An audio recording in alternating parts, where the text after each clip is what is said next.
Valley Talk on News Talk 1580 KGAL. And this is Valley Talk. It's a Monday. I'm Dave Adams. Glad to have you with us today. And how you doing? You have a good week? We had a good weekend? Hope you did. Beautiful weather here in the Mid-Willamette Valley. Hopefully we'll have a few more days of sunshine before the rainy season comes. But thanks for being with us on the program today. A couple things we're going to be talking about. Once again, we have Kip Much in the studio, and this Saturday is going to be a day we're going to be talking about emergency preparedness in Albany. Kip, thank you for being with us on Valley Talk. Hey, glad to be here, Dave. And if you're a Beaver or Duck fan, you definitely had a good weekend. Two big wins for both teams. Are you a Beaver or Duck? I'm actually a Duck, but I root for both teams until they play each other. And then you root for the Duck. Then it's the Ducks, you bet. Okay, well, I'm a Boise State Bronco fan, but I'll play both sides of it as far as the Beaver, the Duck thing as well. So there you go. Two Towns Ciderhouse will be here. We're going to be talking to them about expanding their business in Corvallis, and they'll be here on Valley Talk in about 20 minutes. Glad to have them with us on the program. By the way, we're doing something different with Valley Talk. We're actually, and it surprises a lot of guests that come in here, we are video recording Valley Talk. So we're video recording Kip Much right now. And so if you're on the Valley Talk show, you can actually go home and see what you looked like while you were talking on the radio. And in the past, you could go to the KGAL.com website and hear the Valley Talk program. If you wanted to hear what we were talking about, maybe there's an event that we were promoting that you missed some of the details and want to go back, you could always hear it with an audio podcast on our website. Now there's a YouTube link, and you can actually go in and hear the audio, but actually see the person as they were talking on the radio. So that's kind of a neat thing. So we started that last week. And we're video recording the show today, and it will be up on our website later today. Also, Quiznos Taste on Us sub-sandwich giveaway continues. We're giving away a $10 gift certificate. Just send us an email to dave@kgal.com. Put Quiznos on the subject line, or Taste on Us, or simply call KGAL at our studios and say you want the $10 Quiznos certificate. At the end of the broadcast, we draw a name out of the hat, and that person gets delicious sandwich. And the $10 gift certificate works this way. You just go in there and you can get chips, soda, sub-sandwiches, whatever. Just $10 worth of the delicious items in the store, not limited to sandwiches or anything. Just spend it however you want. $10 Quiznos cash on us. And we thank Dale and the crew at Quiznos in Albany for being a part of the Valley Talk family here on KGAL. So, Kip, tell us about what's happening this Saturday with the emergency preparedness event. Get Ready is what it's called. What's the message? Right. It's Get Ready Albany, and it will be at Eleanor Hackelman Park. We're going to run from 11 a.m. to 1 p.m., and what we have going there, we're doing this, Northwest Natural is doing this in conjunction with the American Red Cross. And we just kind of want to bring emergency preparedness to people's minds. And so we have a few other agencies out there. The county's going to be out there with their community emergency response team. They're going to have a couple other representations out there. We've got Oregon Freeze Dry out there with some of their food so people can sample that a little bit, get a feel for it. We've got the Albany Police Force out there. We've got the Albany Fire out there. And what we're doing, Dave, we want to bring emergency preparedness to people's minds and kind of give them an idea that they need to make a plan. We're pretty lucky in this area that we haven't had any emergencies, but when you think about it, it could be right around the corner. And so come by for a little while. Northwest Natural is going to have some food. We're going to cook some hot dogs out there, so bring the kids. There will be things that you can pick up to kind of give you an idea of what to do, how to plan for an emergency. We've got a couple of kits that we're going to give out for the first 100 people that show up. So it'll be a good event for families and parents to come by and just get an idea of what they need to do to plan for the, hopefully it never happen an emergency, but at least they'll have a plan in place. Pre-planning is very important. This reminds me of an instance that happened in my own life. I was working at a radio station in Ontario, Oregon, and my folks lived by an irrigation canal, and there was a flood warning that came out. And so I was calling them and saying, you might have to leave. And it's incredible that you really don't, if you haven't planned in advance, all of a sudden you're thinking, okay, I need food, I need the medication, I need this and this and this. And sometimes you don't have the luxury of being able to sit down and write a list. You've got to grab everything and go. And it's amazing to me, it was amazing to me that when you've got to do that right now and you're not ready, the stuff that you have to leave behind. And that's what Get Ready is all about, getting ready for an emergency. A Get Ready event was held in Salem this last 2 weeks ago, Saturday. Right. How did that go? Sounds like it went pretty well. My counterpart up there, Bruce Anderson, I talked to him after the event. He said they had about 300 to 400 people there at all sorts of agencies. Everybody got around all the booths and picked up some things, and a lot of excitement going on up there. So it was good to hear. Okay. If people want to go to a website and find out about the Albany event, how can they find out more information? All they need to do is go to northwestnatural.com. That's nwnatural.com, and click around there and get to the events page, and they can see a little bit more information about it. And we will be the sixth event of 7. We've had them in our other centers. That would be over in Astoria. We had one, the Dalles, Lincoln City, of course, the one in Salem. We're going to have this one here in Albany, and then we have one more that will occur, I think, October 10th down in Coos Bay. So all your listeners out there in the Albany, Corvallis, Lebanon area, they can get to this one there at Eleanor Hackelman Park again this Saturday at 11 o'clock to 1 a.m. or to 1 p.m. Is there a cost? No cost whatsoever. There going to be some refreshments or something, some takeaways, some collateral items, flyers, handouts, things like that? Absolutely. People will be able to pick that stuff up. And like I say, we're going to be cooking some hot dogs there. And our motto is the dog has to be bigger than the bun. So come by with a little bit of an appetite, and we'll take care of you. Good for you. I'm glad. Sometimes that isn't the case, you know. You go there, and you have this huge hot dog bun and a little hot dog in the middle, and squirted with some ketchup and mustard. So that's a good motto to have. What are some of the other agencies that are going to be there? Red Cross is going to be there? Red Cross will be there. I think we're going to have representation from their Bloodmobile. Of course, the city of Albany will have the fire department there, police department there, CERT, which is the Community Emergency Response Team. And I kind of looked into that a little bit. They actually put classes on, and they're pretty extensive classes. And what CERT wants to do is train people to be kind of the leader in their community or their neighborhood in the event of an emergency. And so you get some really good training through that, and again, it could prove valuable. You know, Dave, I was actually talking with my pastor yesterday. We had lunch with him, and he said, when you think about it, us here in the Willamette Valley, we're separated by a couple of bridges out of Portland, and then one to the south out of Eugene. And if anything happened, an earthquake or something like that, it wouldn't take long at all for the grocery store shelves to be empty or have very little. So a little preparedness could really go a long way should that event happen. And that's why I say Oregon Freeze Dried. I don't know a whole lot about the company, but as I've been working with them, I found out that they have some pretty good meals available, and they have up to a 25-year shelf life. So I'm interested in going by their booth and sampling some of that stuff. I hear it's pretty good. That sounds good. Let's talk about some of the things that people need to be. Let's give them kind of a teaser about the kinds of things they need to take along with them or need to have in their emergency preparedness kit. What kind of things do we need to be thinking about?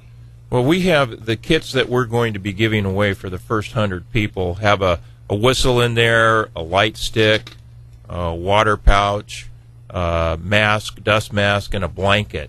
And that kind of gives you a basic start, but I think as you delve into it a little bit further, obviously human beings need to have water, so you want to have a little bit of water around the house. Other things, a little bit of food, you know, something to last a week, maybe as much as a month. You don't know how long it could be if you're going to have to go without food. And again, some of these other agencies that will be there will give you some exact things to take a look at in a plan. I know you and I talked last time, Dave, about cell phones, how most of us don't have phone numbers in our head anymore. It's all in our cell phones. Well, if you can't get through on the cell phone or your battery's dead, you need to use a landline, who are you going to call if you don't have a number? And one of the big things, too, I know a lot of companies do this. They'll have a plan, but I don't know how many of our families will actually have a plan. Sometimes the wife may work in one part of town and the husband in another or out of town, And what if something did happen? Where are you going to meet? What are you going to try to do if you can't contact each other? So I think we're going to have some information like that on how to put together a plan, what should be in that plan, and then again, like I mentioned, the supplies that you would need, and how to react. One thing I know with us, we're really concerned about safety. We want our employees to be safe, and we want our customers to be safe. And so we do a fair amount of advertising about what to do if you smell natural gas. And some people have seen our ads with the egg on them and what have you. And what we want you to know is if you smell natural gas, you need to leave the area, and then you want to call us. You want to call Northwest Natural, and we'll come out and take a look, find the leak, and repair it for you. But if you're in the house, you don't want to use light switches or any electronic devices. If it's at night, don't light a match or lighters or anything like that. And to some of us, that sounds like common sense. But again, in the event of an emergency or something's going on, you just have to react. And you think about like a car accident or something, you're kind of in shock. A lot of us have been in a car accident, and you really don't know what to do, and you haven't given it any thought. Nobody tries to get into an accident. But to have an idea of what to do and even a plan written down can really save you a lot of time and a lot of heartache, and maybe save your life in the long run. And part of the planning is to determine, okay, what are the likely scenarios to make me have to evacuate? For example, let's say you lived on the Oregon coast. Well, one of the likely scenarios would be a tsunami. But here in Albany, Oregon, a tsunami isn't likely to directly affect us. However, one of the things we need to think about is if a tsunami does happen on the Oregon coast, those people that survive that will be coming inland. And that would put stress on our resources. So that's one of the scenarios that we need to prepare for, both emergency services and local people. You realize that when you go to the store, there might not be as much food because you've got all these people coming from over the mountains.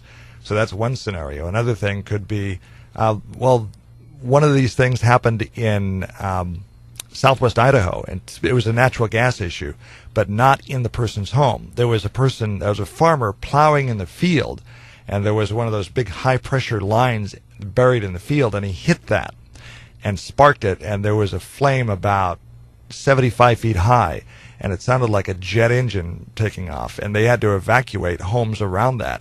So that prompted an evacuation. And people living around that normally wouldn't think that a natural gas pipeline would burst and they'd have to be evacuated. So what they should have planned for was an evacuation of their home. And it could have been a natural gas leak in their home, but in this case it was in a nearby field.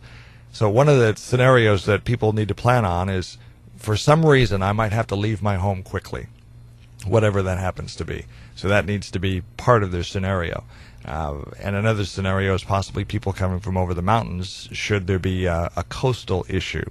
And, of course, we live near I-5. Another scenario might be items that are transported. And, of course, we live near a rail line. Let's say a tanker car derails and it is carrying some kind of toxic gas. Again, that might prompt you to have to leave your home. So having an emergency preparedness kit to have to leave your home and just grab that and run, maybe a small suitcase filled with some items, is something to think about. What are your thoughts about that discussion? I think that's really a good point, Dave, because when we think of emergencies, we tend to think about the natural disasters, hurricanes or floods, tsunami, but a lot of these can be man-caused, and a lot of times that is what happens. Terrorism is another thing that we don't think about here, but it's not like we're immune to it. We've been pretty lucky here in the Northwest, but it doesn't mean that you shouldn't go ahead and try to put a plan in place. And what you mentioned too about what if something happened on the coast and those people coming over, you kind of have to think about your extended family and your friends, because you want to be there to support them too.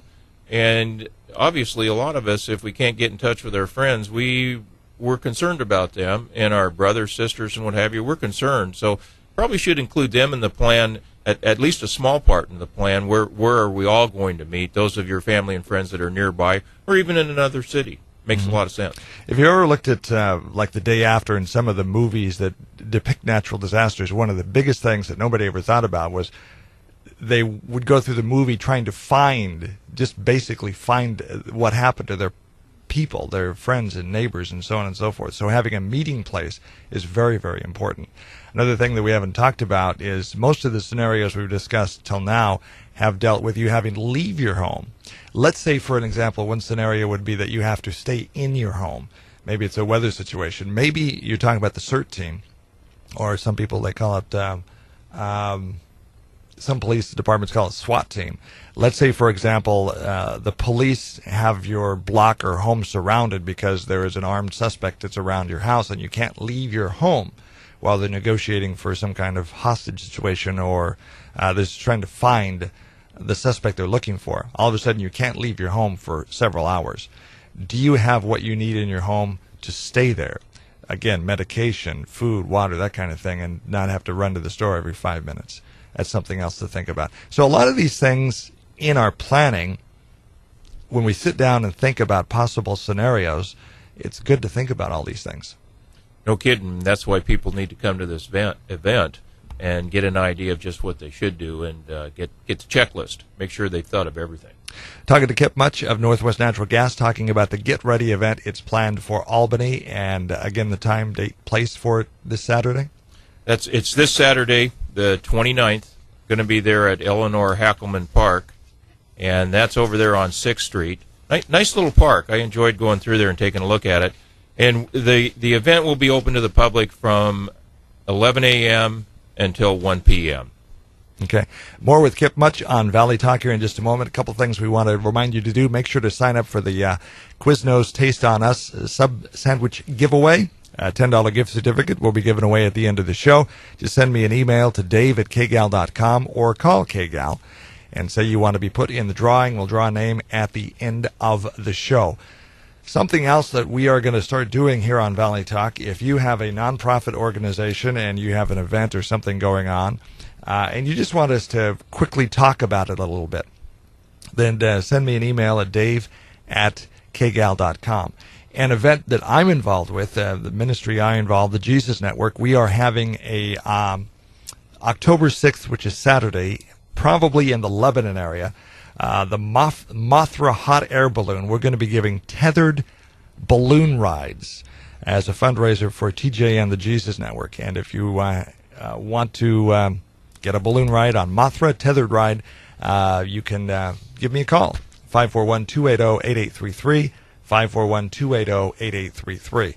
Other nonprofits that are having other events, just send me an email, dave@kgal.com, and we will mention them here on Valley Talk. Either we'll bring you in as a guest on the show, or we'll simply just mention your event. And if you missed the show, again, you can go on to our website, kgal.com, and you can actually watch and listen to Valley Talk after it happens. So, speaking of Valley Talk, more in a moment with Kip Much. Stay with us.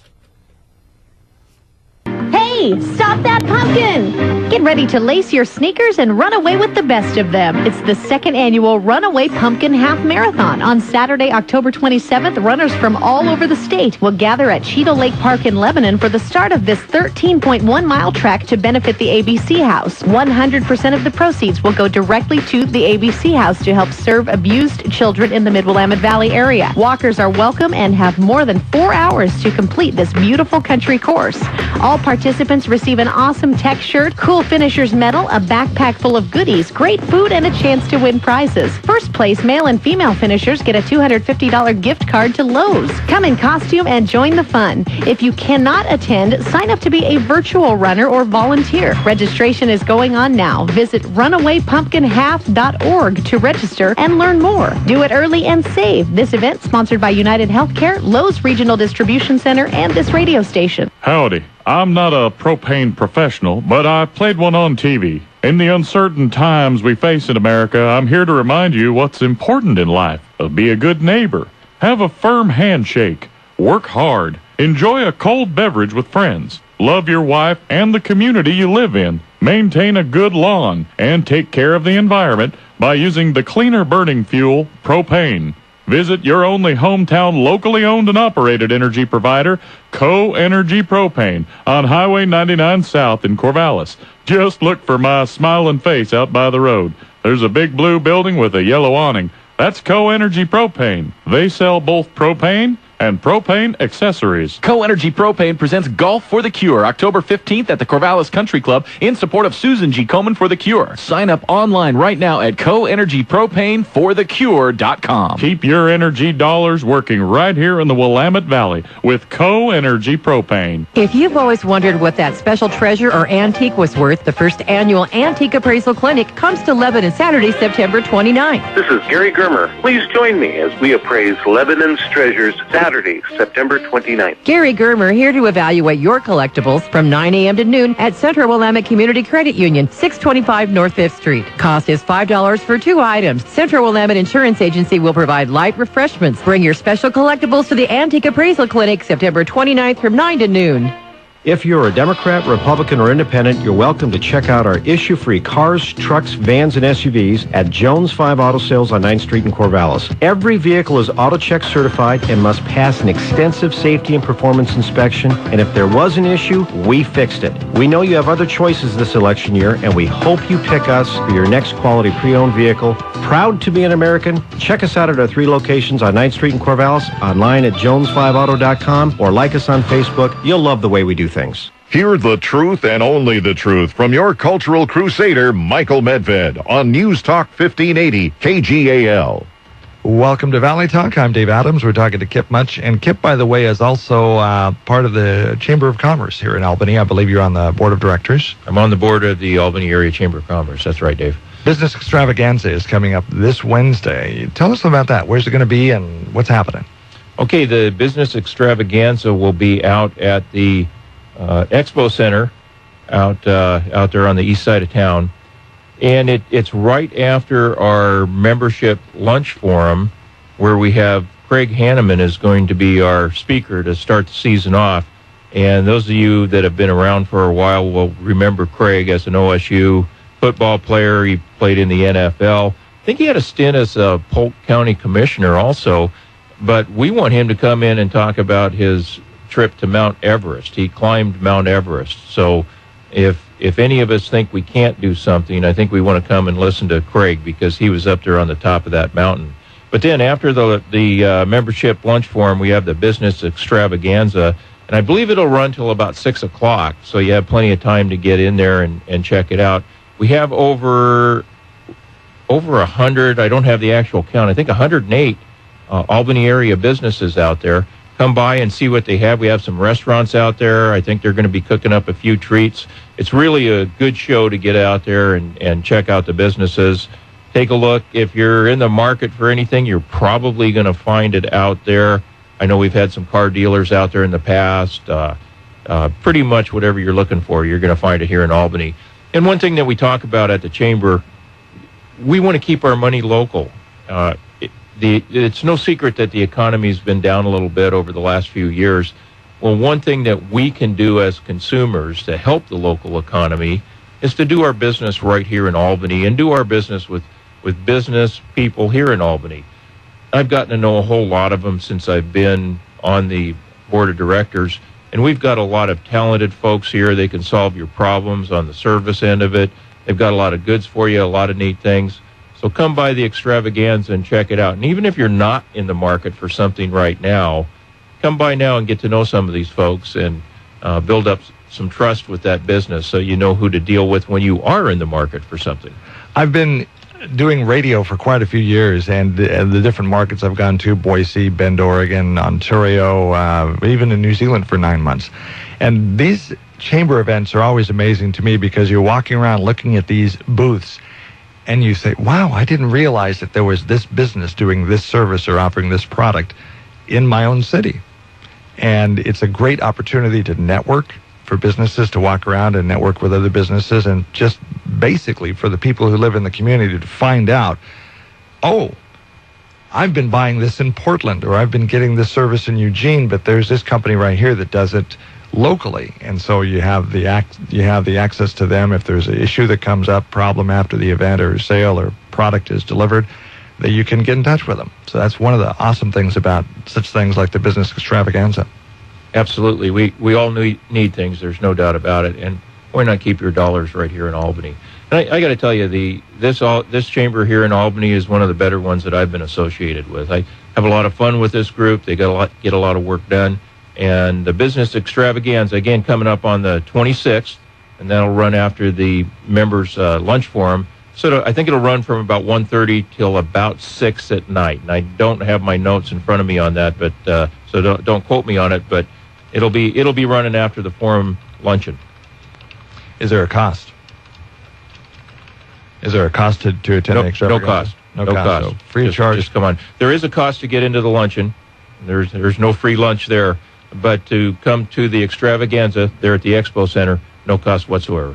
And lots to do and see and get involved in. So do invite you to come on down and get involved in that. Kip, is there anything you'd like to mention for us, either about the business extravaganza or the Get Ready event that we haven't touched on yet? All I can say is that I hope to see you there at the lunch forum and then at the extravaganza coming up on the 26th. And then come on down to Eleanor Hackelman Park. We'll have a hot dog ready for you. Bring your kids, learn about the emergency preparedness, and put together a plan. Even if you can't make it to our emergency preparedness event here on the 29th, start thinking about it a little bit. Put together a plan.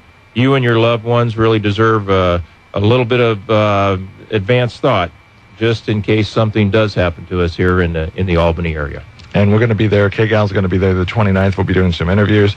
We even do some video interviews. We're doing more of that now and then putting it up on our website. Of course, you can hear the audio in the morning news with Mark Workhoven, and then you can go to our website and check it out as well. And sometimes what you'll find on a radio station website is video. Imagine that. We were talking about that before, about how things have kind of changed with new technology and radio stations out there doing video. I even ran into a newspaper once that is doing streaming video on their website. Kind of interesting. Technology's amazing. Yeah. Love the stuff when it works. Kip, thank you for being on Valley Talk. Look forward to having you again on the program in the future. Thank you, Dave, and I appreciate the radio support, KGAL support of the emergency preparedness event. Next up on Valley Talk, we have Two Towns Ciderhouse, business in Corvallis that's expanding. They've just arrived in the studio, and we'll be talking to them in just a moment when Valley Talk continues. Stay with us. The Osgood File. This is Charles Osgood. It's not what you do, but the way that you do it. That's a cliche, but there is something to it. In dealing with people, as all of us must, there are ways that can generate feelings of trust, and others that real-life experience shows will make folks want to give you a punch in the nose. In a moment, a motorcycle cop motorists never complain about, ever, as you'll hear after this. With over 900,000 products in 31 diverse product categories, Grainger is basically an anything you need supply buffet. We've got everything from safety and electrical products to hardware, hand tools, and more, so you can efficiently purchase exactly what you need from one source, saving time and trouble. And just to be sure, the buffet thing was a metaphor. Please don't eat the stuff.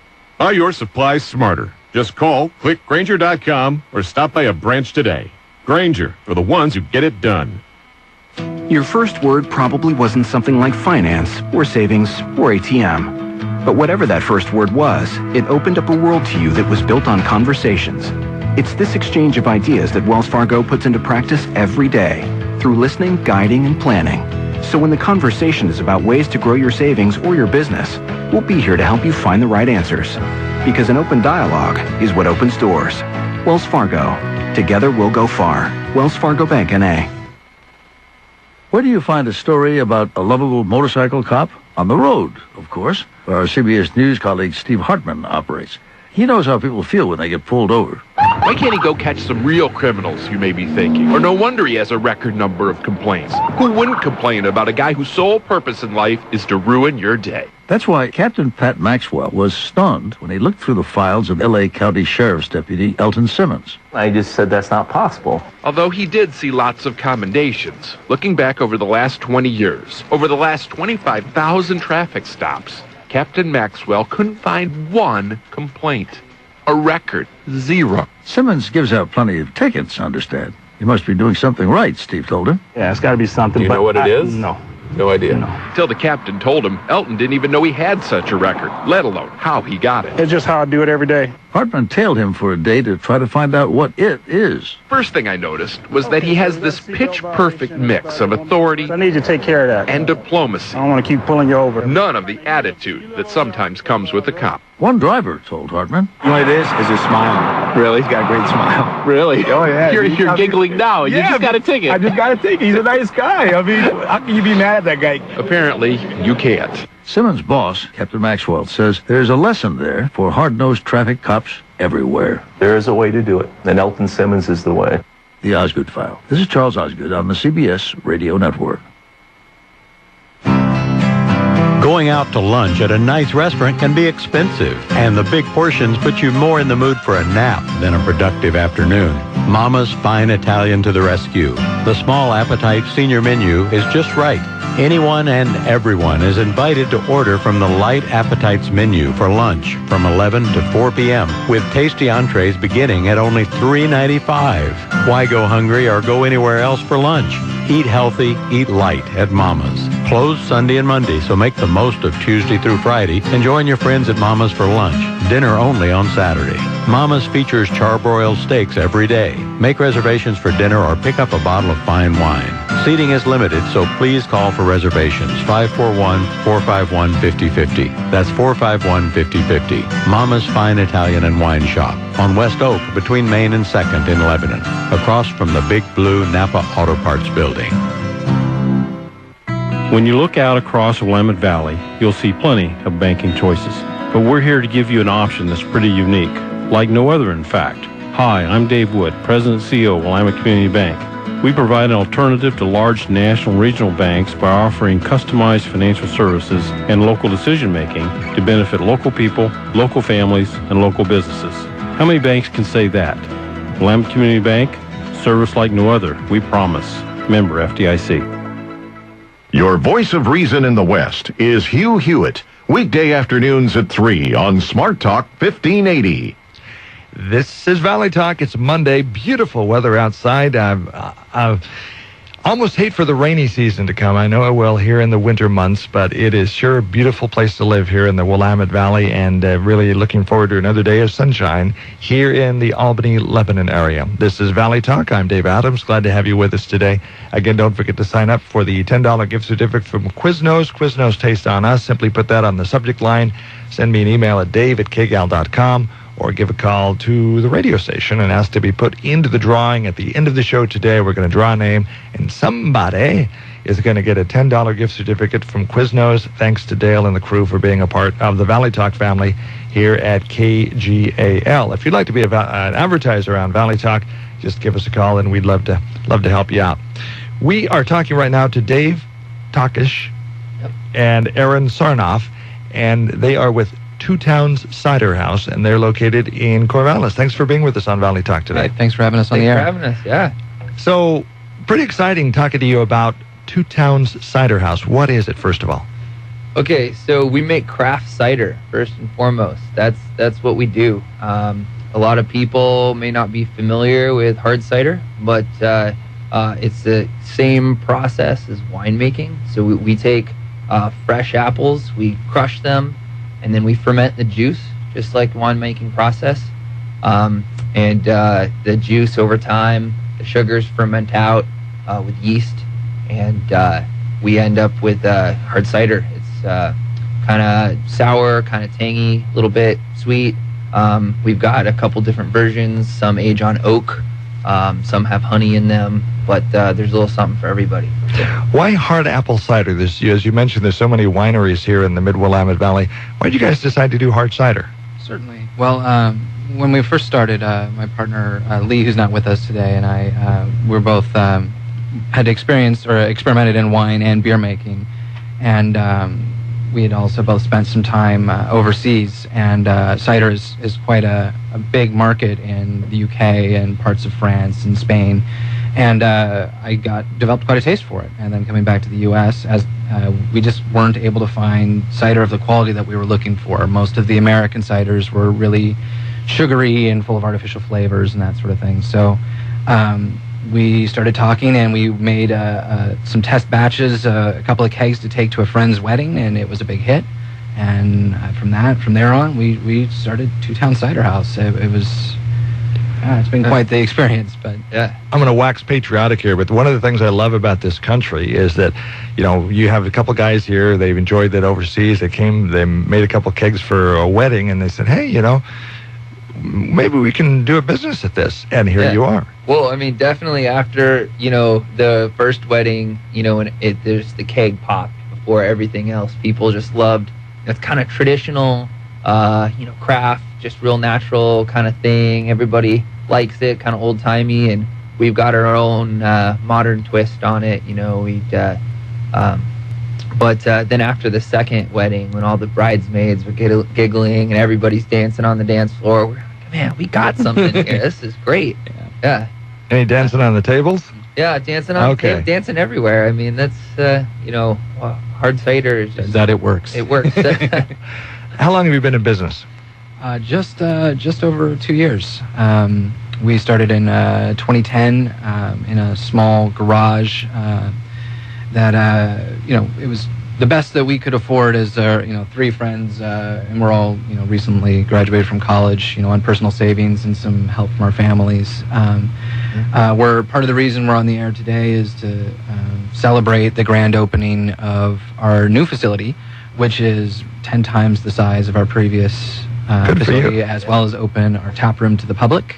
So you'll be able to come in and try any of our ciders on tap, as well as special seasonals and one limited releases and that sort of thing. So you're expanding. Oh, yes. Yeah, I mean, the old facility was hard to have more than 2 people working in the cellar. You had to kind of walk sideways between the barrels and the tanks.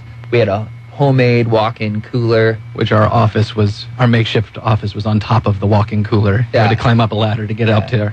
So we're talking under 1,100 square feet, and the new facility is just around 10,000 square feet. Huge expansion. Yeah. Right. Is it open now? It is. We're in production now in the new facility. And like I said, we just would like to invite all of our friends and family and everybody that's been a part, the community that's made this all a possibility, to come down and enjoy some cider with us on the 29th on Saturday. What time? 4 to 9. We're going to have live music. We have 3 different bands, Mill About Smartly, the Crooked River Ramblers, and Whiskey Chasers.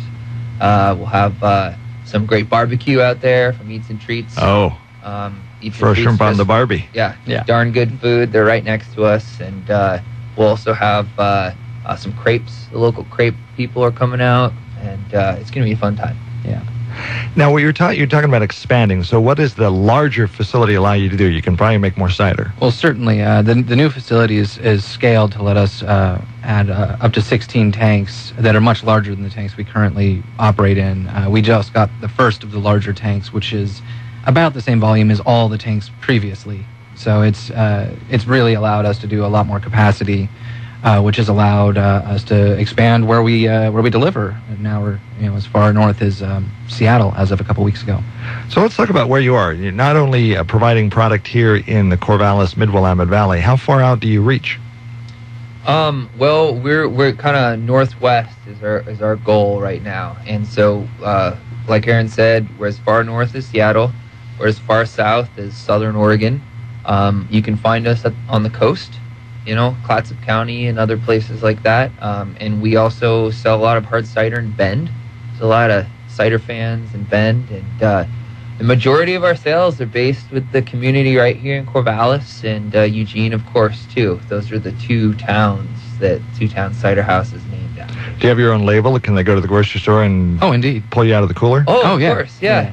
You go to the grocery store and you look for Two Towns Ciderhouse. We've got a nice big tree with some rays behind it, and we've got currently on the shelf our Bad Apple, which is an oak-aged cider made with meadow foam honey sourced right here from the valley, local meadow foam honey. We've got the Insider, which is a nice light kind of pub cider with a little clover honey. And then we've got our Paradise, which is a pear cider made with all Northwest Bartlett pears. How many different types of cider is there do you guys bottle? Well, we Currently, I mean, we have probably 8 or 9 different ciders that we make throughout the year. We generally have 4 available at any given time in the Two Towns lineup. Do you have a season? Oh, yeah. That you, well, I guess you obviously do, because apple cider, so you harvest the apples. And For sure. Well, our actually crush is just about to start. We're going to do our first apple crush this Wednesday. We've got a bunch of Gravensteins and surprisingly enough, crab apples. They make really good cider. So Gravensteins and crab apples and some pears that we harvested from Afton Field Farm. We're going to make a farmhouse-style barrel-fermented cider from the fruit at their farm. And then we've got some traditional English and French cider fruit that we are sourcing from Amity, Oregon. And that's going to be crushed this Wednesday as well. And coming up here soon, the Jonagold harvest will start. We get a bunch of Jonagold apples, which are incredible, sweet floral apple, and that's all grown in Monmouth.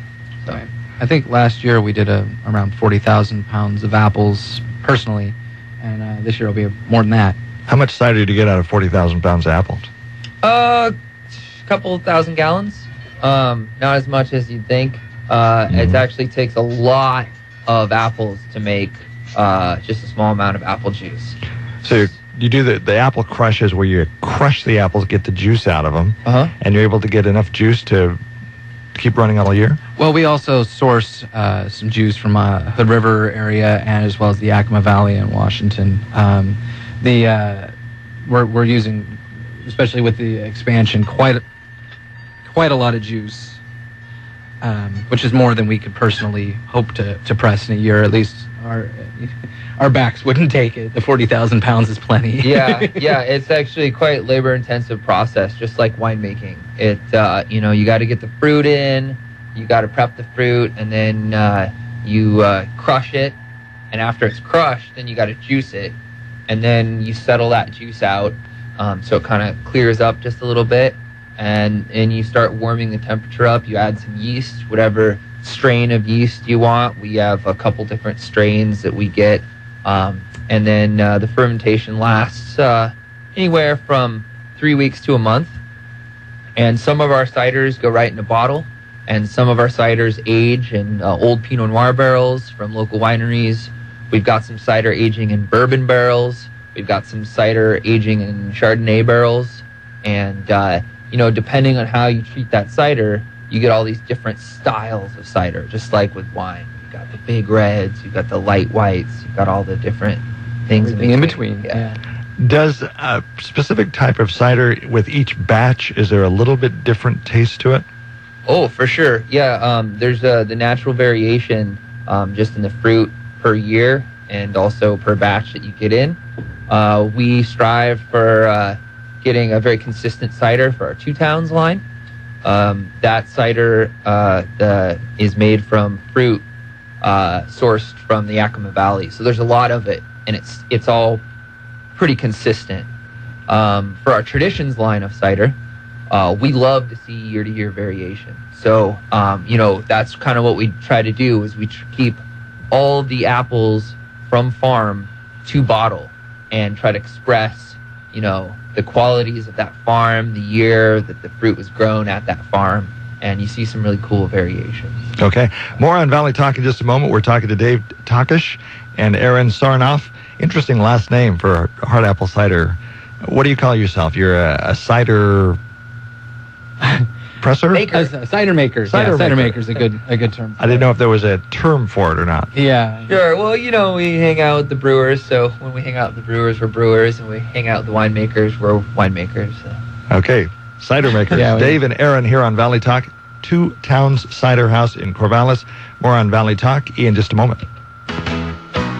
Hi, I'm Eric with Pacific Coast Septic. We're a new septic business in Linn Benton counties. We have 20 years experience in the business. We do residential and commercial pumping, locating, pump repair, free estimates. We are open 24 hours a day, 6 days a week, and open for emergencies on Saturdays. Give us a call at 541-258-2838. DEQ license number 38855. Visit PacificCoastSeptic.com. Quality service serving you.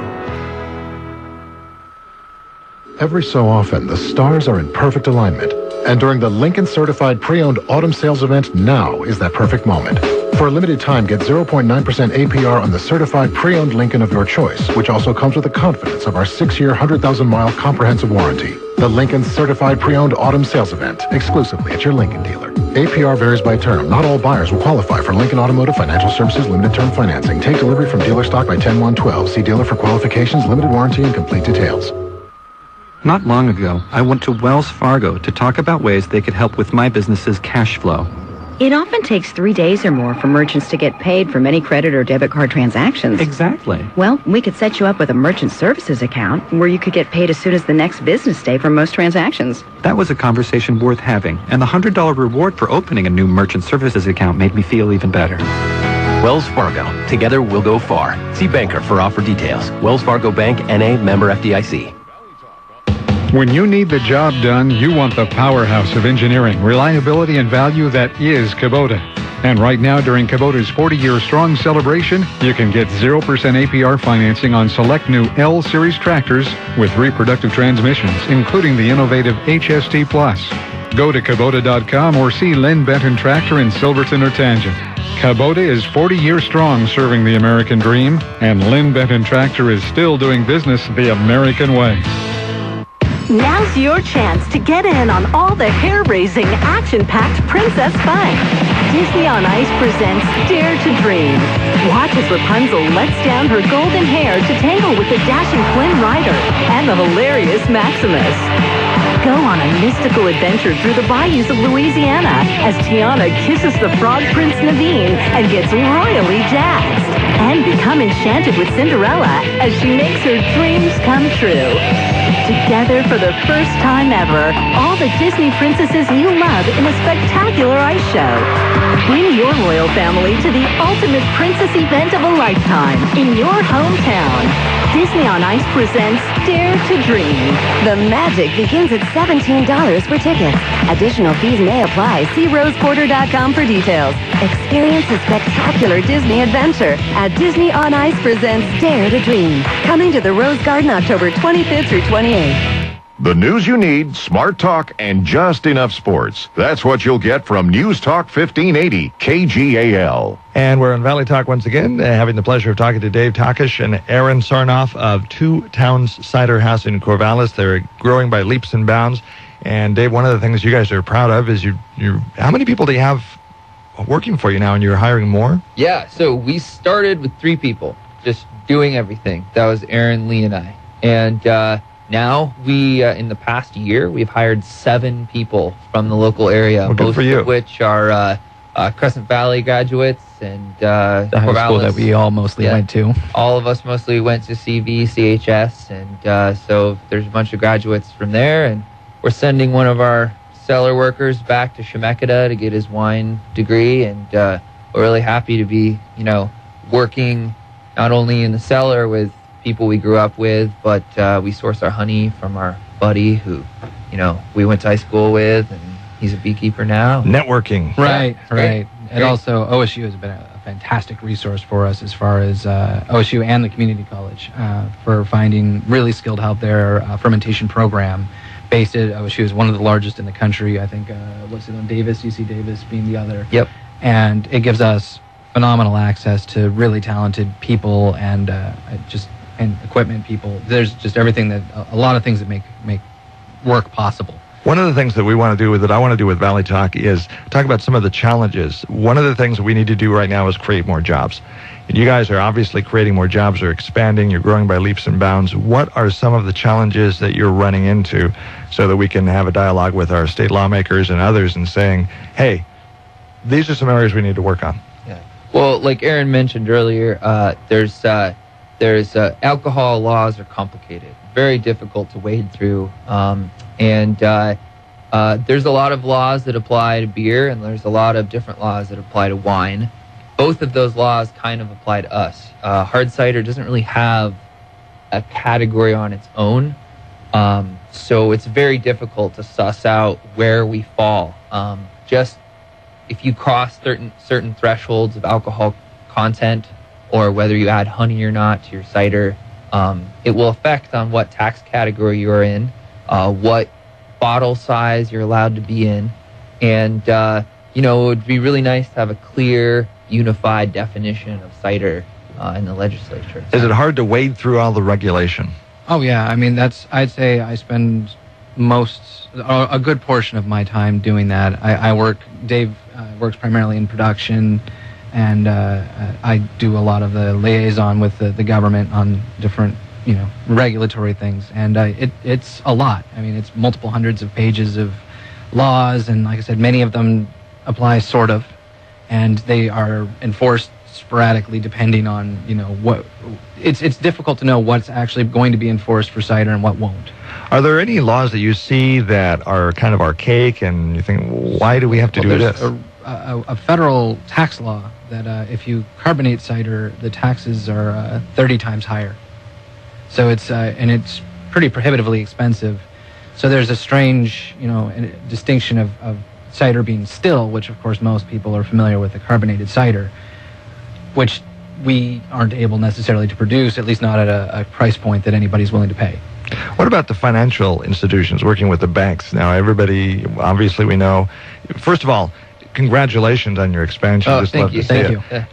But we'd like to see more businesses expand. You're talking about just hiring more people. We need more of that going on.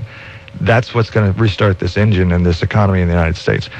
From a lending institution, from financing a startup and a expansion like you've got, what are you running into roadblocks? Well, I mean, certainly it's difficult both with the economic climate that lending institutions aren't particularly favorable to lending right now.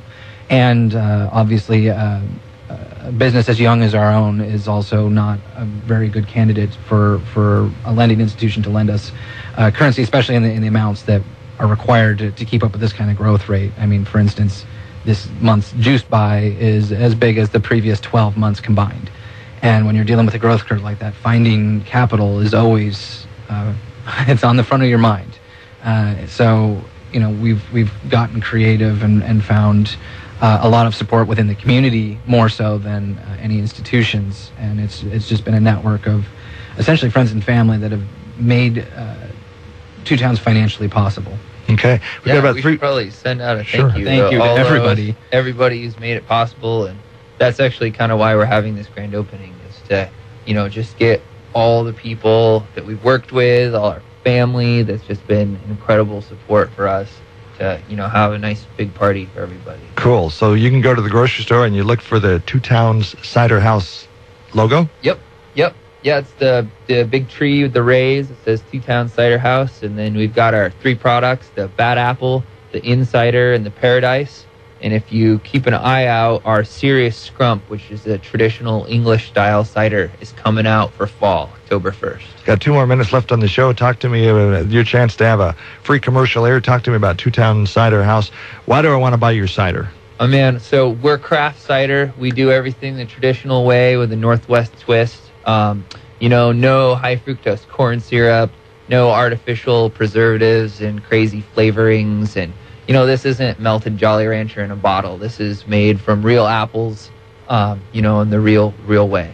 Interesting way you describe that. Yeah, cider, again, used to be the American drink, and this was before Prohibition. It was the drink of the people, and one of our mottos was that we wanted to make cider, bring it back as an attainable everyday luxury for everybody. When's the party again? The 29th, September 29th, 4 to 9 p.m. out at 33930 Southeast Eastgate Circle, and that's the address of our new facility.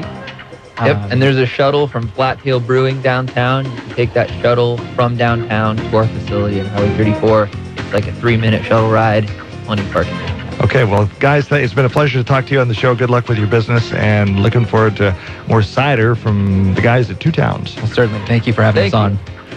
Tomorrow on the show, we're going to be talking to Oregon State Housing Financing Agency about the state of foreclosure in Oregon, some new resources to help you if you're in that predicament. And, of course, John Gibson, our investment guy, will be in the studio. We'll be recording that conversation as well. Catch you tomorrow. I'm Dave Adams. This is KGAL Valley Talk.